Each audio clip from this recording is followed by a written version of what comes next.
The topic of appraisals is fun, interesting, and a little bit exciting because it will give you a sneak peek into what an average day will be like as a licensee. We're going to cover some of the topics and issues and some of the things that you're going to need to have conversations with your clients about, and maybe even with your managing broker to figure out what the best decisions are for your client. So lots of practical information here and something that you're going to be able to have fun with because you know that this is going to be applicable to your job once you start working. The first part that we're going to discuss is what the characteristics are of real estate that makes it different than any other asset or investment that you might own.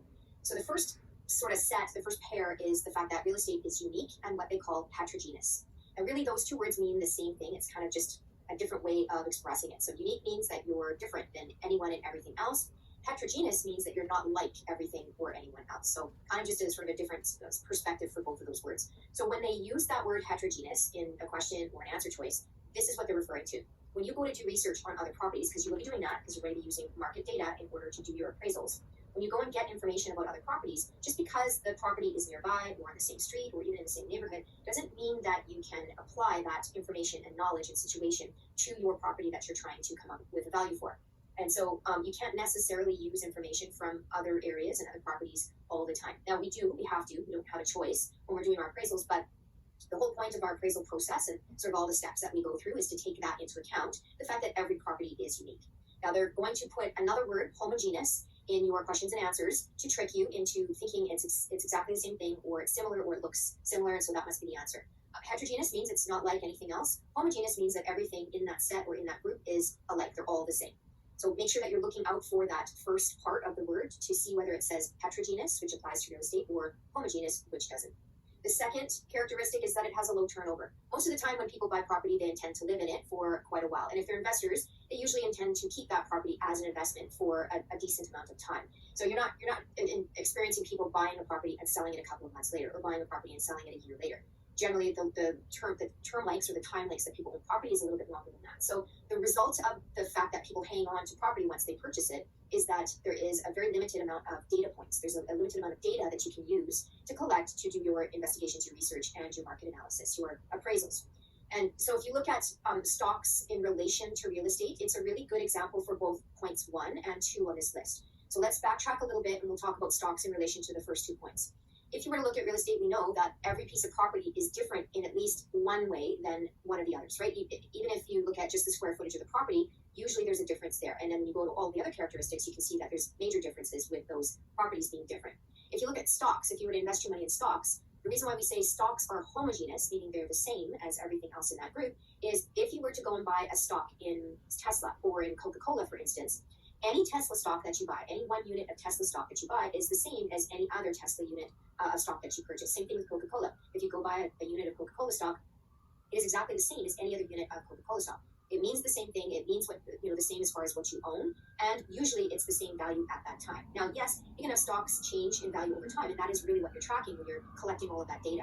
And for stocks, you can go back for years and decades, some of them almost 100 years, to get all of the historical data as to the performance of that particular stock, depending on how long the company's been around. For real estate, not so easy to do that. And because there's a low turnover for that real estate, it means that you have a limited amount of data. That is being able to help you to do that data collection and to do that research and to do a proper analysis of a value for a piece of property. So the difference between those two is a really good way of thinking about the first 2 points that we have on this list. Okay, so let's do a practice question. How they would actually phrase number 2, how would they present it in a question and answer choice. The flow of information, meaning the information that's available that could come to you, that you could collect and pull towards you to use concerning real property, is limited and difficult to collect because of what? Is it because every parcel of real property is homogeneous, or is it because the turnover rate for real property is low? We said it's because the turnover rate for property is real low. And what's wrong with number 1? That's not the reason why, right? That characteristic is not the reason why that the flow of information is limited, and especially because it says homogeneous in the answer choice. We know that real property is heterogeneous, not homogeneous. So kind of a double negative, a double false answer choice for number 1. The next one is that real property is durable, something we say is long lasting. So the life of a building, any improvements that are on a property, we don't really look at the physical life of that structure. We look at the economic life of that structure. So how useful is that structure for its intended purpose? So the physical durability of a structure can far exceed its economic durability, and it can actually fall short of that as well, depending on what kind of a property is and what the use is for that property. So you can have really, really old buildings that are still useful for the person who owns that property or for the tenants that lease that property.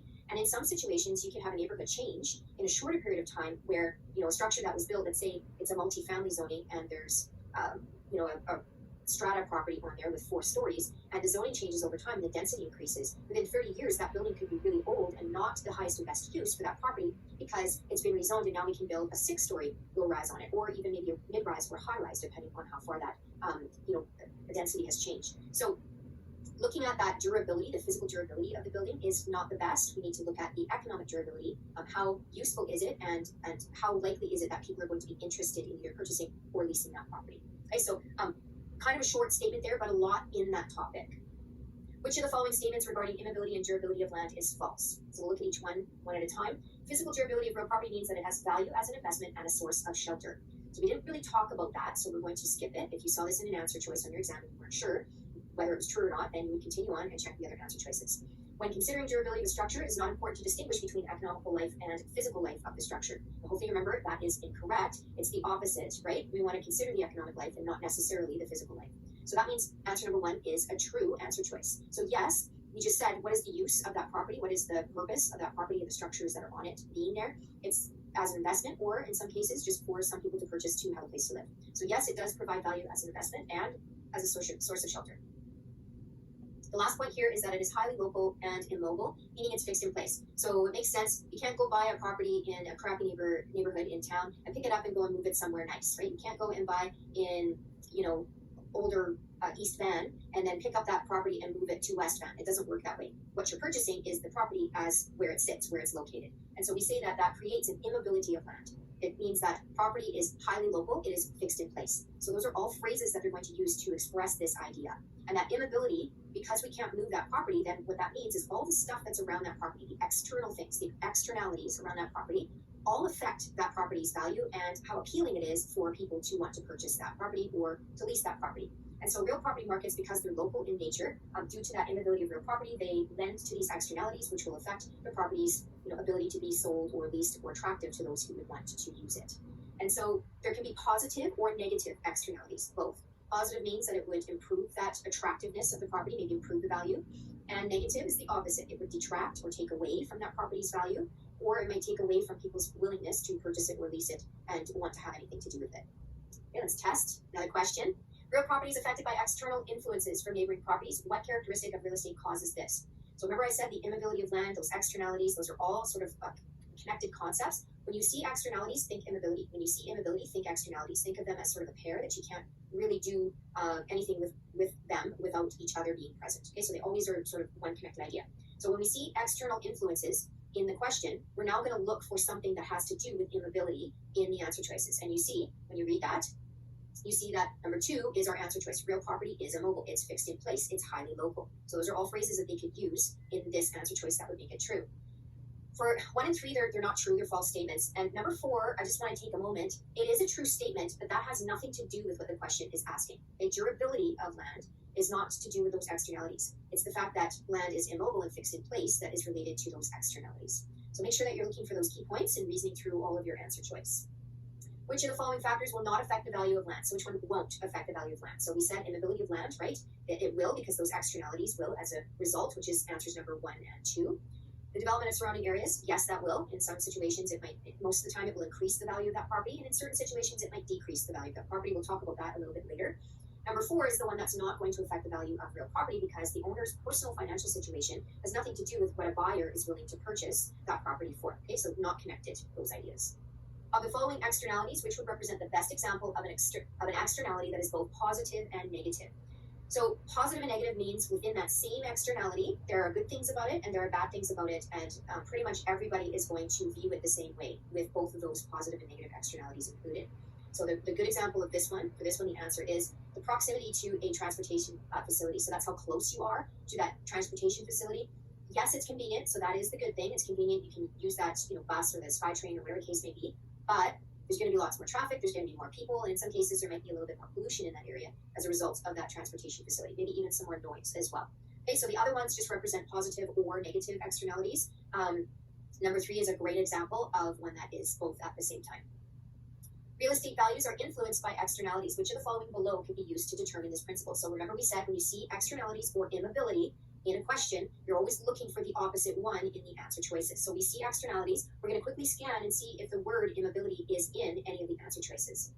It's not. So we're going to look to see if there is either an externality or immobility described in one of the answer choices. So number 1 says markets suffer a significant drop in world oil prices, and because of this, the supply of vacant office space increases in the city. So this one's a complicated answer choice. If you wouldn't know whether it's good or bad or true or false, then you skip it and we move on. So let's do that right now, and then we'll go back and talk about number 1 later.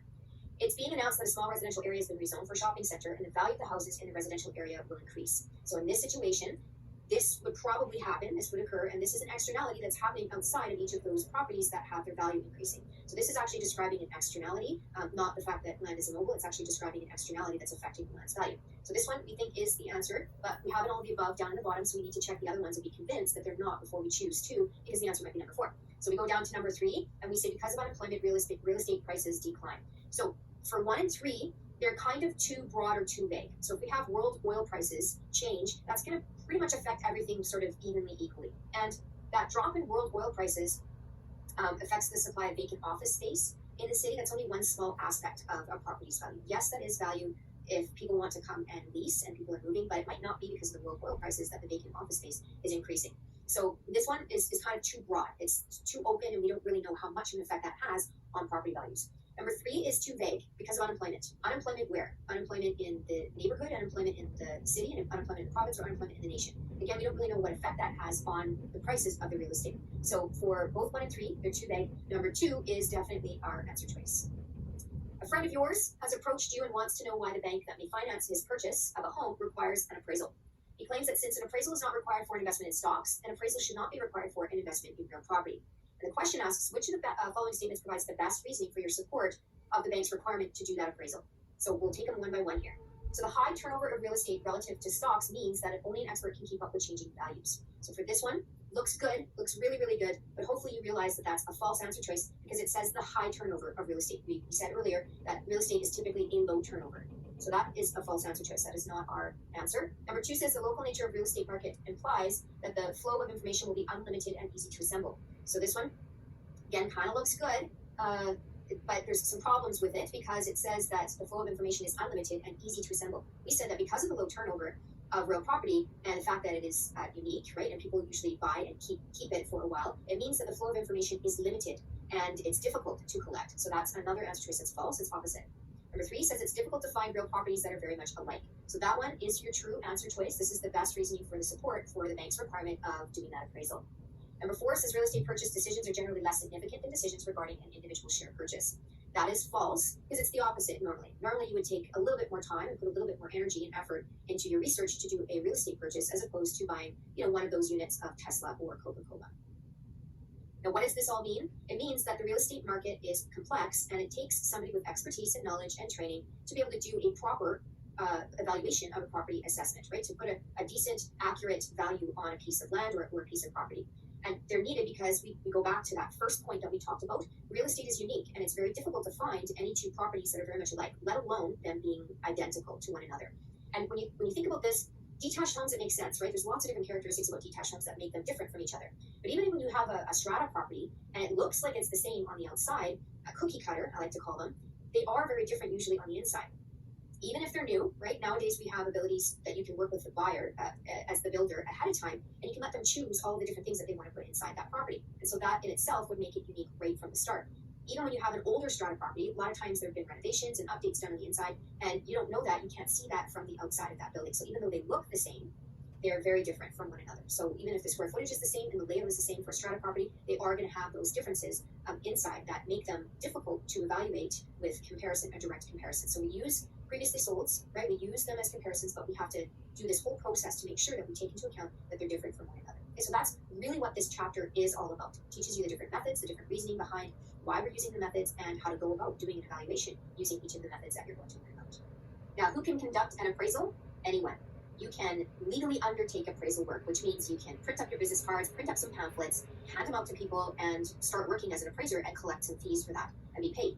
But if you did that, you probably wouldn't get much work as an appraiser because you probably only get work from your family and friends. And if you had the same last name giving you reviews on Google, then people wouldn't trust that, right? People don't tend to trust that.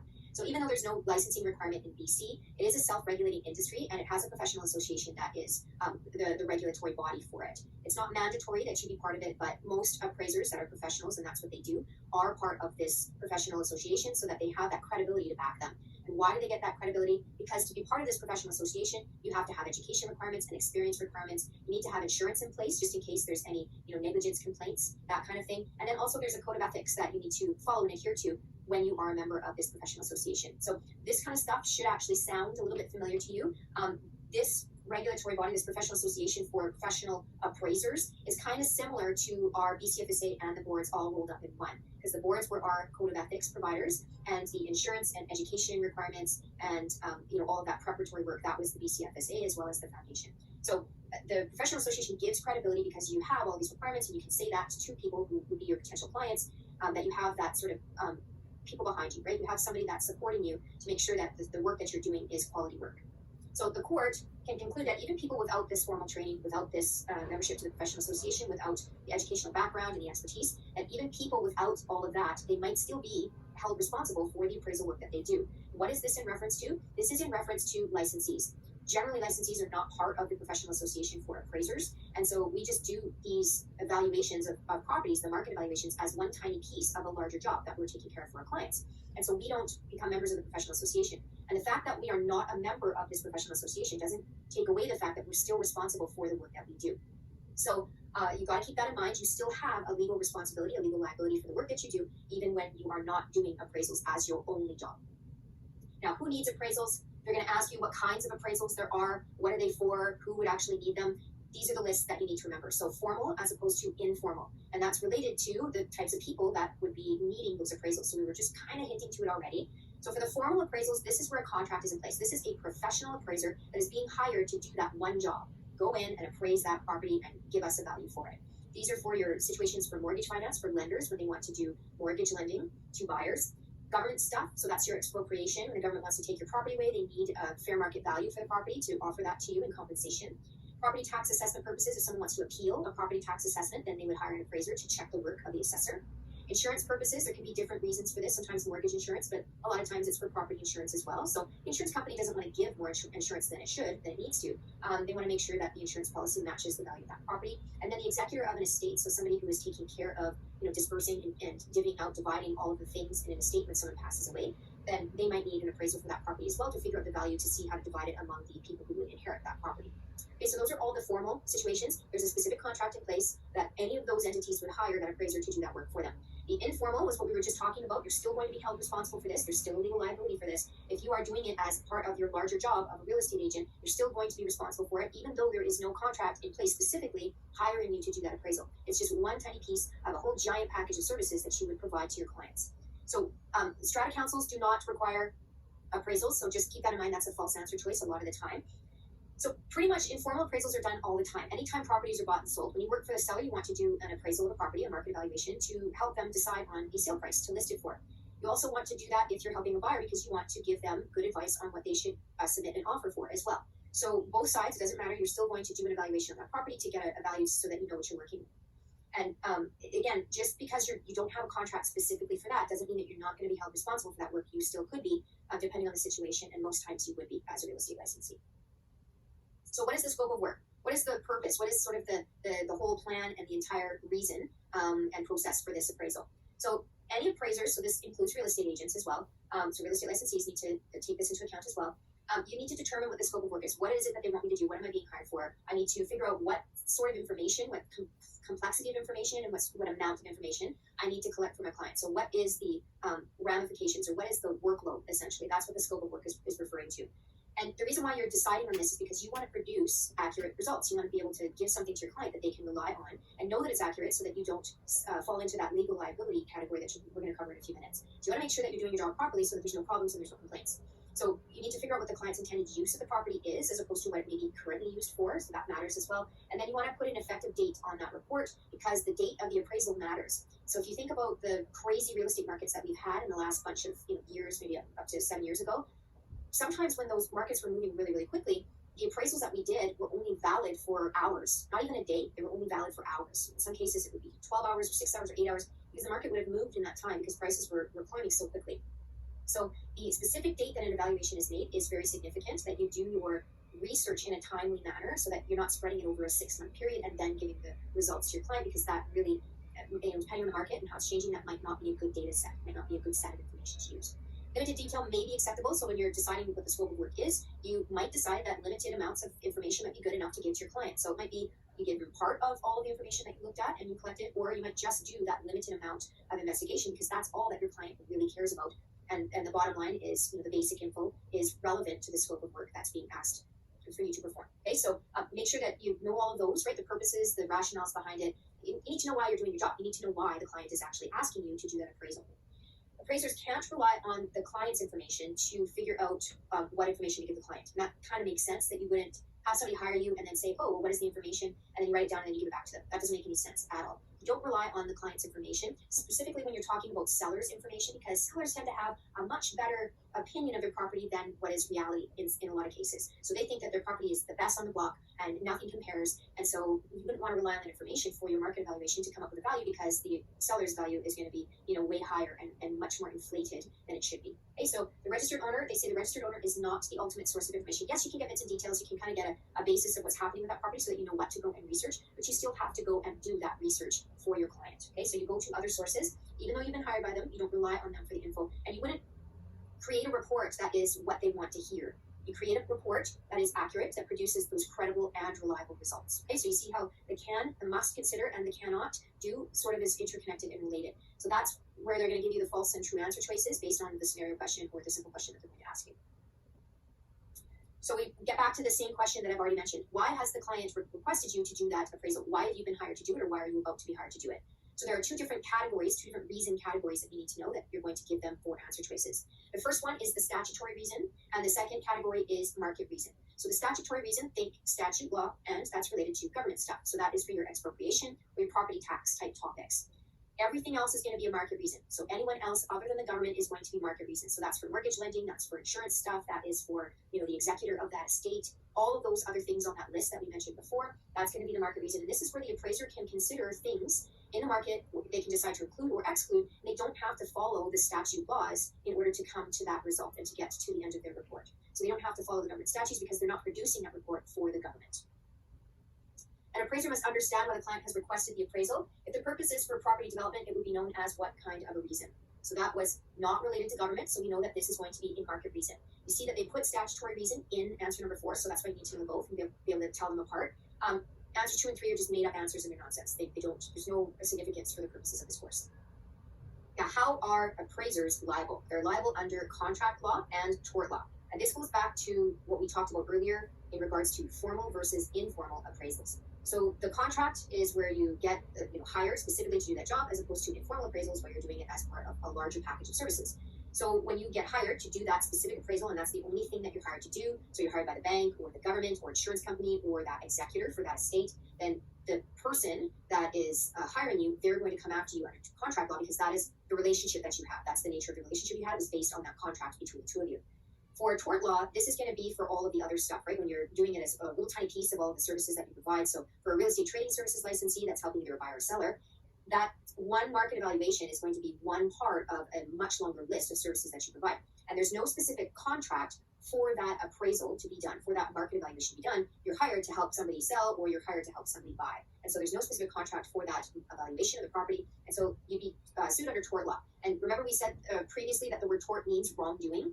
And when you wrong someone, there's lots of different ways that you can wrong them. And so in that tort law, we include that negligence. So making a mistake on an appraisal and a market evaluation, that is one of those things that can be put in that larger category of a tort under the tort law, right? Remember, we said it's like a giant soup pot, and lots of different things can be included in that category. So this is where buyers and sellers are going to be unhappy with what you've done, with the value that you've come up with, based on good or bad information, or whatever the case may be.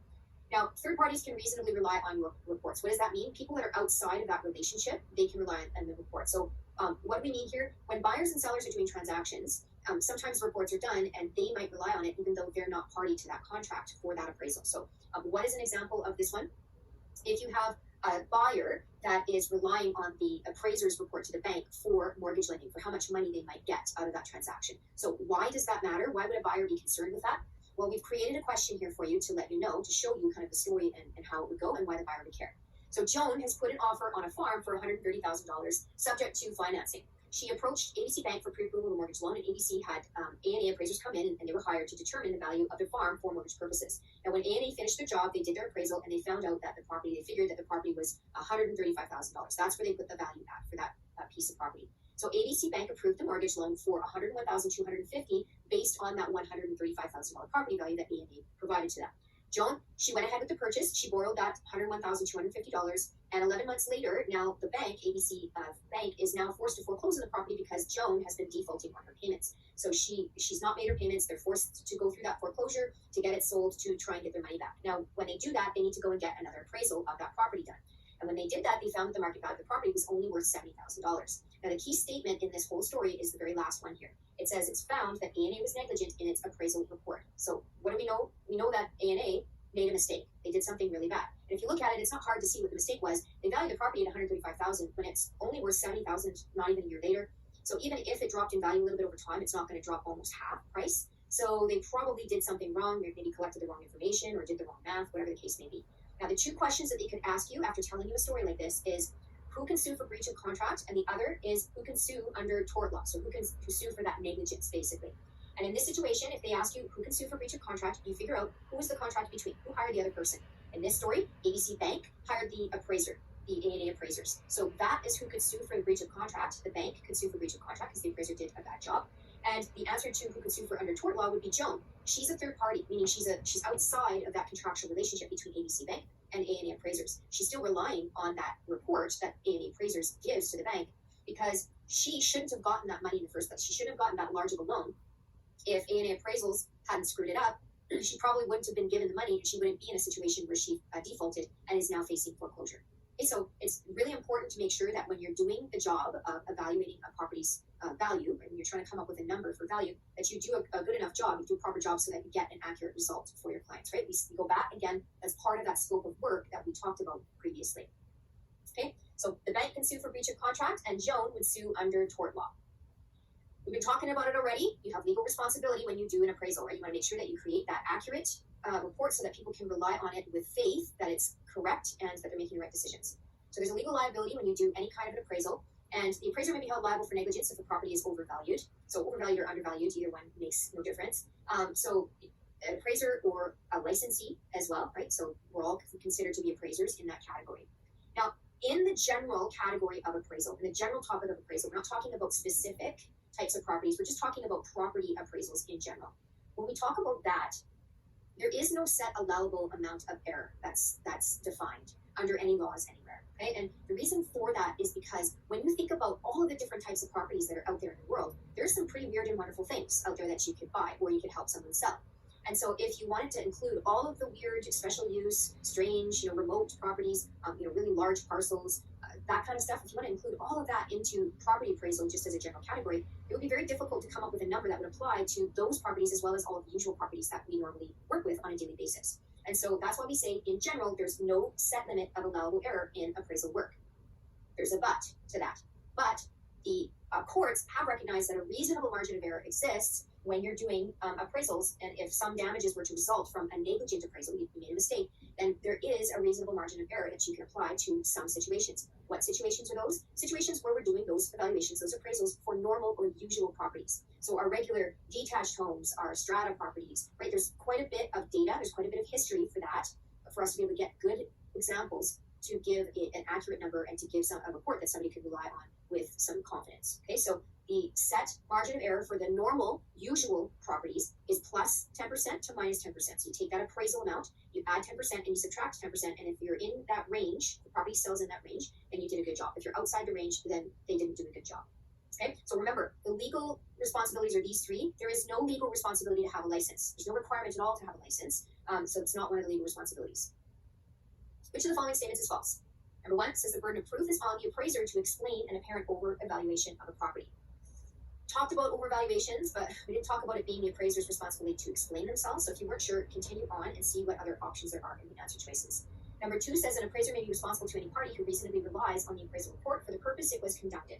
So hopefully you know that this one is a true answer choice, right? We said, what is the scope of work? What's the reason for the appraisal in the first place? So that's the purpose which it was conducted. And then we said third parties can actually rely on that report, even though they're not the ones who hired that appraiser to do the work. Okay, so that one's true. So we're not sure if, number 1 is our answer still. So we're going to continue on.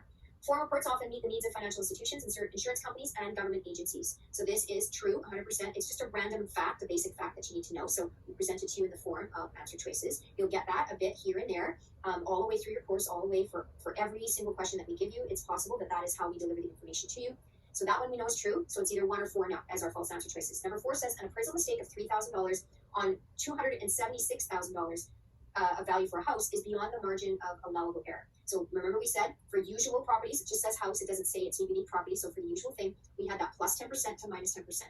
So be careful about doing the math in your head, because if you do the math in your head, you might think that $2,760 is what's allowable. And in fact, that's not correct, because 10% of $276,000 is actually $27,600. So that $3,000 mistake, the inaccuracy of this appraisal report is more than acceptable. It is not outside that set margin of error. So that is our false answer choice, which means that number 1 is true. So if you are the one that makes a mistake doing an appraisal, then it's your responsibility to explain and give a rationale as to why your evaluation is way off base, right? Is way outside that margin of error, and there's a difficulty in you coming up with that accurate result. Okay, so pretty easy when you know what you're looking for. Now let's do a little bit of the easy math, right? We're going to talk about that plus minus 10%. We're going to give you 2 methods on how to solve for these. So the question is saying, an appraiser has estimated the market value of a single family dwelling to be $410,000. And on the day that the appraisal was done and finished, the house sold for $370,000. Given that there was sufficient evidence of recent sales, was the appraiser's estimate of value reasonable? And you notice that there are 2 no answer choices and 2 yes answer choices. So once we do the super simple math that we need to do, then we get to knock off 2 off the list right away, right? If it is within the margin of error, then it's got to be 3 or 4. And if it isn't within the margin of error, then it's got to be 1 or 2. So how do we do that? What kind of math are we going to do? We're going to teach you 2 methods. The first method is the range method. So the reason why I call it a range method is we add the 10% and we subtract the 10% from that appraisal value, and then you see if the sold price, right, if the price that was paid for the property, you see if it falls within that range, if it falls within that safe zone, I like to say. Okay, so inside the 2, the top and the bottom, it's the safe area. Anything that's outside those 2 values, the top and the bottom, that's not safe, and the appraiser did something wrong. So for this one, you can plug it into your calculator, your financial calculator, exactly like this, or any regular calculator for that matter. 410,000 plus 10% equals, and it will give you 451,000. 410,000 minus 10% equals, it will give you 369,000. For this one, the range, the safe range, is anywhere from 369,000, exactly on that dollar, all the way up to exactly 451,000. And we see that the sale price, that property sold for 370,000. So it fell within the safe zone, in between the boundaries. Okay, so that is an acceptable margin of error, which means that we're down to either 3 or 4 would be our answer choice. And because it is within that margin of error, right, there is that maximum error allowed. The maximum is either plus 10% or minus 10%. And number 4 is your answer choice. Number 3 is incorrect because it says there is no maximum allowable error. And then we get to knock off 1 and 2 because it says that both of those are no answers. Okay, so easy peasy for that one. Range method, it's super safe. It's the safer of the 2 methods by far. So if you get one property that's mentioned in the question like this one, I would recommend that you use the range method to be safe. And I'll show you why I'm saying that in a few more minutes. You could get a question like this instead of the previous one. You could get a question that says, for which one of the following is least likely to be considered an acceptable error for an appraiser between several recent sales? So when you consider that different appraisals are estimates, when you consider different appraisals as estimates, there is an acceptable error that they're subject to, right? And so they ask you which one is least likely to be considered acceptable. So what is that asking? Which one is the mistake? Which one is outside that plus 10% and minus 10%? So we're going to teach you what we call the ratio method for this one, okay? So the key there is that least likely to be acceptable. So you're always looking for those keywords in the questions first. So we're going to teach you the ratio method. So the range method is the one we showed you just a few minutes ago. Now we're going to talk about the ratio method. What is a ratio? It's a fraction. It's a division. Okay, so that's what we're doing with these ones. So we take the appraised value in each of the answers, and in that same answer, we take the sale price, and we divide the appraised value by the sale price. Okay, not the other way around. It's the appraised value, the one that the appraiser comes up with, because you're trying to see if that's accurate, and you would divide it by how much the property actually sold by. So 235,000 divided by 250,000 for our first answer choice, and it gets us this 0.94. And you're thinking, well, that doesn't really mean a whole lot to me. I don't know what that decimal is supposed to be saying. This is describing a percentage. If you didn't know, decimals, fractions, and percentages are all the same thing. It's just a different way of expressing it. So it's like saying hello in English and German and Russian. It's all the same, right? The same message. It's just a different way to say it. So when we do this division, we get that 0.94. Well, what is that all about? It's a percentage. So if we multiply by 100%, then we get 94%. When you get that result here, you're going to see how far away from 100% it is. Because if you got 100% on something, on a test, for instance, maybe you're going to go take your exam and you're going to get 100% and let us know that. If you get 100%, it means you didn't get anything wrong. You did everything perfect, perfectly correct. So if an appraiser does everything perfect, it means they guessed, right? They gave that appraisal, they did that market evaluation, and they got a perfect suggested sale price, suggested value for that property, because that is exactly what it's sold for. So if 100% is perfect, then we need to be within 10% either direction of that 100. So from 110% down to 90% are all acceptable in that margin of error. So when we look at this one here, 94% is 6% away, so that's correct. 112.6%, is that acceptable? No, because it's outside of that margin of error. It's 12.6% away from what it actually sold for. And so it's outside the 10% by 2.6%. So this one is not acceptable. This is your answer. 93% is 7% away from 100, so that's within that 10%. And 108.6% is 8.6% away from that 100%, and so it is also acceptable. Just one couple cautions about these types of questions and using the ratio method. First one, don't automatically assume that the highest number is the answer. Might not be the case. Might be the lowest answer, that's the answer. Don't automatically assume that the lowest answer is the answer. Might not be the case. It might be the higher answer, the highest answer, or one of the other answers that is the correct answer. So you have to interpret the results. You have to interpret the answers to see how it compares to that plus 10% and minus 10% range that you're allowed for your maximum allowable error. Okay, so number 2 is your answer because it is not acceptable. It's the one that's least likely going to be acceptable because it's outside of that 10%. Okay, so we have a few examples just to illustrate what I just said in one slide that you can maybe take a picture of if you want to have this on your phone to remind yourself what this ratio method's all about. So don't panic, it's just examples. We just made some stuff up here. So we're going to say that an appraiser goes in and they're going to do an evaluation, they're going to do an appraisal on a piece of property. Now the first example on the far left, the appraiser said the property's worth $100 and it actually sold for $100. And if we do that division, 100 divided by 100, you get 1.0000. Now think about it in terms of percents. The appraiser was perfect, 100%. They did their job excellently with perfect precision and accuracy. And so they didn't make any mistakes at all. Well, you're thinking, well, I got 1 at the end of below. I don't know what that means. Remember we said this decimal and the fraction and the percent were all the same thing, just expressing in a different way. So to change this 1 into a percentage, we multiply by 100, and that's when we get our 100%. So we're trying to figure out how far from the percent, right, 10% either direction, how far each of the estimates are. And so 0.1000 is that 10% if you multiply that by the 100. Okay, so perfect in that first example. So 0% difference, right, there was no error. So they're 100% bang on, and we're happy with that one. Second example, 100 divided by 91 gets you 1.1000. And in that case, if you multiplied it by 100, you would get 110%. That is still acceptable. It's within that 10% margin of error. So that one, we get another happy face for that one. Third example, the appraiser came up with a value of $90 for that property, and it actually sold for 100. In this situation, if we multiply by 100, we get 90%. And that is still within the maximum, right? So that maximum and minimum margin of error that's allowed, the top and bottom end, that range. So 90% is still acceptable. It's within that 10%, so we have another happy face. The last two examples we're not so happy with. So if the appraiser said, well, the property's worth $89 and it actually sold for $100, if you did that division, you would find out that you got 0.89000. If you multiply that by 100, you get 89%. And that is outside that 10% allowable error because that is equal to an 11% difference. So we're very, very sad about that. The appraiser didn't do a very good job. The last one is if the appraiser said, I think the property is going to be worth $111, and they divide by the sale price of 100 that it actually sold for, you get your 1.1100. Again, if you multiply that by 100, you'd see it was 111%, and we're 11% out for that margin of error, which is 1% more than it should be. So again, we're very, very unhappy with this appraiser and the job that they did. Okay, so again, just examples for these so that you can get a little bit more of an idea of the smaller numbers and easy decimals and fractions and percentages so that you can see what you're doing with the answers when you get to the end of a question like this. Okay? If you saw those decimals, think of them in terms of percent, move the decimal over, but do the multiplication by 100 on your calculator so that you have the proper percentage amount. Okay? This is the caution part. Okay, so also you need the first caution was you need to know what those answers mean, right? The results mean when you do that division. The other caution is when you use the ratio method for some of the calculations, it gives you an inaccurate result. What do I mean by that? If we go back to that first question that we did where there was only that one property in the question, and we used the range method to begin with, and we found out that the sale price was okay because it fell just barely, but it fell in between those two, top and bottom, right? It fell into that safe zone. If we use the range method for this one, so we take that appraised value of $410,000 and we divide by the $370,000 sale price, we end up with 1.108. If we multiply that by 100, we get 110.8%, and that is technically outside of that 10% that's allowable. It's a tiny bit.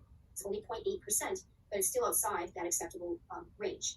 The dollars here, this range method, is way more accurate than this ratio method. So if you only have one property, in a question, and you're going to want to do the range method to make sure that you're getting the correct answer, because they're going to change these values so it falls outside of that, or they're going to change these values so that it falls outside, and you choose the wrong answer choice depending on what method you use. Okay, so safest. This one's the safest, the range method. If you want to stick with this one and use this one for all of your questions and answers that do this little bitty math, the easy math, then go ahead and do that, and you'll never go wrong. So another question that you will be asked is, what is value? So what does that word mean to the people that are in this transaction? The first two we'll talk about is what we call subjective. So these are subjective values. Sometimes they say it's value to the owner. And in that case, they mean value to the current owner or value to the future owner. So current owner would be the seller and the future owner would be the buyer. So these are subjective values, and the reason why they're subjective values is because they're usually not based on any data or fact. A lot of times when buyers, give prices or give offers, and when sellers list properties, it's based on emotion a lot of the times. So these are subjective values. The ceiling price describes the highest amount, the highest price that the buyer is willing to pay, and the floor price describes the lowest that the seller is willing to go. So these two, the ceiling price and floor price, are the point at which each of those parties would be willing to walk away and back out and say, I'm not going to negotiate anymore because you're being ridiculous. So the ceiling price is going to be the highest price that the buyer will pay. They're not going to offer a penny more, and if they're asked to give more than that, then they'll say, no way, no deal. The floor price is the lowest the seller's willing to accept. They're not going to accept any less than that. And if they're given an offer that's less than that, then they're going to say, nope, I'm going to walk away from that deal. So the one thing you need to remember about the ceiling price, it's super important, is that it's going to be equal to or below the asking price. Now, I want to make a point here that's key. The asking price, list price, they can also describe it as, is not the same thing as the floor price. Okay, very, very important.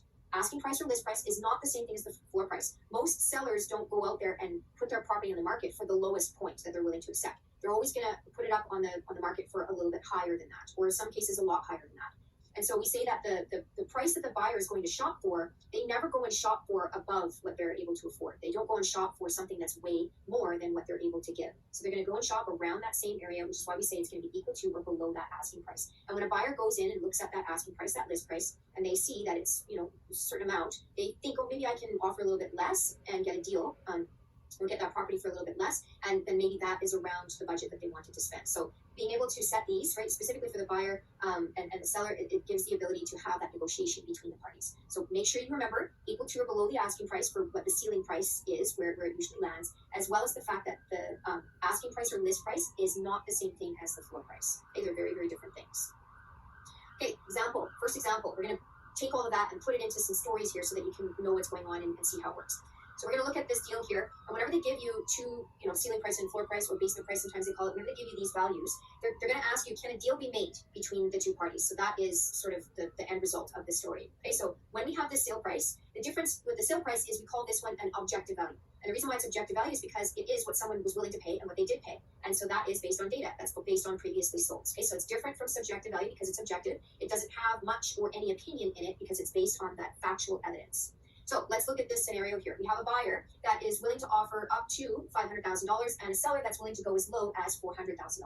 Now they're going to ask you, can a deal be made? Would a deal be struck between those two parties? And in this situation, what do you ask yourself? You ask yourself, is the ceiling above the floor? Because that is how the real world works, right? The ceiling is above the floor generally whenever we're walking around and doing things. So you look to see if the ceiling price of the buyer is above the floor price of the seller. And you see in this situation, the ceiling of $500,000 is above the floor.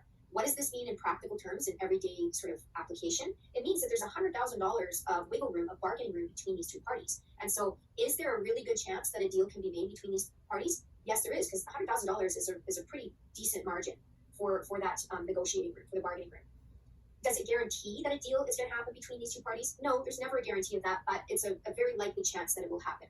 So you look to see if the ceiling is above the floor. Okay, so the sale price, how we describe the sale price is that it must be equal to or less than the ceiling price. We said the buyer's not willing to go above that ceiling price, so we'll never have a sale price that's above a ceiling price. It'll either be equal to or below that. And it's going to be equal to or more than the floor price. We said the seller isn't willing to go any further down. They don't want to go into that hole anymore. And so any sale price they would accept needs to be at the floor price or above. Now, in a perfect world, the buyer gets a low price, the lowest price possible, and the seller also, in their perfect world, is also trying to get as high a price as they can above that floor price. Okay, so these are not what they're going to accept. It's just the limit as to what they're going to do for that situation. Okay, so hopefully that makes sense. So this one, a deal can be made because the ceiling is actually above the floor. Example number 2. So again, we have ceiling price and floor price, and you look to see, in this situation, the ceiling price of $400,000, right? is the ceiling price higher? Is it above the floor? And the floor price is actually $500,000. So the ceiling is here and the floor is here. The ceiling is below the floor, it's not above the floor, and that is like an Alice in Wonderland situation and not how the real world works. So in this situation, because there's $100 flipped the other direction, it means there's $100,000 difference between those two maximums. The buyer isn't willing to go above $400,000, and it's a whole $100,000 to the bottom basement floor price for the seller. In that situation, a deal, if they ask you, can a deal be made between these parties? You say, well, no, because the ceiling in this situation is below the floor. It's not above the floor like we would normally have in the real world. Okay, so hopefully that makes sense for you. Hopefully the picture image. And if you need to use your hands or write things down on paper, write down ceiling price and floor price and put them, above and below one another, then do that in order to get these questions correct. These ones are really easy questions as long as you understand the concepts behind what those values mean and how they work in that bargaining and that negotiating process between the two sides. So we have subjective value, which I said already is value to the owner. So value to the owner for the seller or value to the owner that the buyer is going to be the owner of the property. Okay, we have objective values as well. So value in exchange is another phrase for sale price. So that is an objective value because someone actually paid money for it, right? They actually paid that value for that property. And so that is a data point. That's a fact that happened. Insurable value, assessed value, and market value are also three different types of objective values. So insurable value and assessed value is about the insurance requirements. Assessor that usually does that, and assessed value is appraiser usually does that, and assessed value is usually about the government employee going in and doing that assessment. So all of those are objective values. Again, it's based on data, right? It's based on some facts. Market value we're going to talk about in a little bit. There's a specific definition and description you need to know about that one. And you also need to know this definition for lending value, and you have to be able to keep those definitions and descriptions for market value and lending value separated. You can't get those confused because they will jumble those up in question and answers for you, just to trick you. So lending value, we say, is a long-term conservative estimate of the value of the interest in land pledged to security. And why are we saying it's pledged to security? For the loan that's going to be granted to that borrower, right? You pledge the security, that contract, you give that over to the lender in return for them giving that money to you to be able to go and purchase that property. Okay, so make sure that you know all the differences, right, between these ones, specifically the market value, lending value, and know that the subjective value is just that value to owner. A potential buyer is aware of the asking price for a particular house listed for sale. Which of the following statements is normally false? So let's go through them one by one. The probable sale price will be equal to or above the floor price. So again, you've got to know what the definitions are of all of those different values that we talked about. So the sale price, what did we say about the sale price? We said the sale price has to be either the seller's floor price or higher because the seller will not go below that floor price. That's their limit. They're not going to go any further down than that. So this one, probable sale price will be equal to or above the floor price. That is a true answer choice, okay? Number 2 says the probable sale price will be equal to or above the seller's value to owner. Well, what is the seller's value to owner? That's their floor price. It's their subjective value and their floor price. So numbers 1 and 2 are really saying the exact same thing. They're just expressing it in different terms just to be tricky. So true and true. Number 3 says the ceiling price will be equal to or below the asking price. Well, what did we say about ceiling price? That is the highest that the buyer is willing to go. So they're not going to offer any more than that. So the ceiling price will need to be either equal to or below that asking price or the list price. And number 4, this is our false choice because we know true, true, and true for 1, 2, and 3. The seller is likely to know the buyer's ceiling price. That is not true. And the reason for that is the buyer would never disclose that to the seller because it puts them in a negative bargaining position. If you blurt out to the seller, well, I can't afford any more than $500,000, well, guess how much you're going to be paying? $500,000 because they know you can afford it up to that point or you're willing to afford it up to that point. So you never let that other party know your financial motivations and your budget when you're trying to do that negotiation between the two parties. Okay, so make sure that you're clear on all of that. Super important. Really, really easy questions and answers. Really awesome when you get these ones on your exam if you're really clear and you know your stuff as far as all of those different values that we described already.